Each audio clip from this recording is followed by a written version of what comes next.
ሰላም ሰላም እንዴት ናችሁ? የስድስተኛ ክፍል የማዕከላዊ ክልል የ2018 ዓ.ም ውጤት ተለቋል። ስለዚህ በዚህ ቪዲዮ እጃችሁ ላይ ባለ ስልክ የትም መሄድ ሳይጠበቅባችሁ ምንም ወጪ ሳታወጡ እንዴት ውጤታችሁን ማየት እንደምትችሉ አሳያችኋለሁ። እስከመጨረሻ አብራችሁን ቆዩ። ውጤታችሁን በስልካችሁ ለማየት መጀመሪያ ስልካችሁን ከከፈታችሁ በኋላ ክሮም አፕን ትከፍታላችሁ። ክሮም ከከፈታችሁ በኋላ ሰርች ባሩ ጋር መጣችሁ አንዴ ትጫናላችሁ።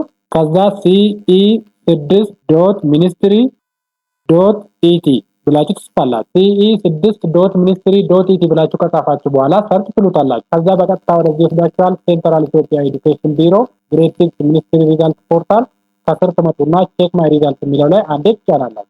እሱ ላይ ስትጫኑት ወደዚህ ይወስዳችኋል። እዚህ ጋር ሬጂስትሬሽን ነምበራችሁንና ፈርስት ኔም ታስገባላችሁ። ሬጂስትሬሽን ነምበር ለማስገባት ሬጂስትሬሽን ነምበር ስር አንዴ ትጫናላችሁ። ከዛ አድሚሽን ካርዳችሁ ላይ ያለውን ሬጂስትሬሽን ነምበራችሁን በትክክል ታስገባላችሁ። ሬጂስትሬሽን ነምበር ካስገባችሁ በኋላ ፈርስት ኔም ለማስገባት ፈርስት ኔም ስር አንዴ ትጫናላችሁ። ከዛ የእናንተ ስም የአባታችሁ ስም ሳይጨምር ታስገባላችሁ። ሬጂስትሬሽን ነምበር እና ፈርስት ኔም በትክክል ካስገባችሁ በኋላ ከስር ቼክ ማይ ሪዛልት የሚል አለ። እሱ ላይ አንዴ ትጫናላችሁ። እሱ ላይ ስትጫኑት ስቱደንት ፕሮፋይል ብሎ የእናንተን ፕሮፋይል እና ውጤታችሁን ያመጣላችኋል። ስለዚህ በዚህ መልኩ የስድስተኛ ክፍል የማዕከላዊ ኢትዮጵያ ውጤታችሁን ማየት ትችላላችሁ። ውጤታችሁ ስታዩ ያስቸገራችሁ ነገር ካለ ወይም ደግሞ ሀሳብ ካላችሁ ኮሜንት ላይ አስቀምጡልኝ። ቀጣይ በሌላ እስከምንገናኝ ለሁላችንም በያለንበት ሰላም ይስጠን። ቸር እንሰንብት። ባይ ባይ።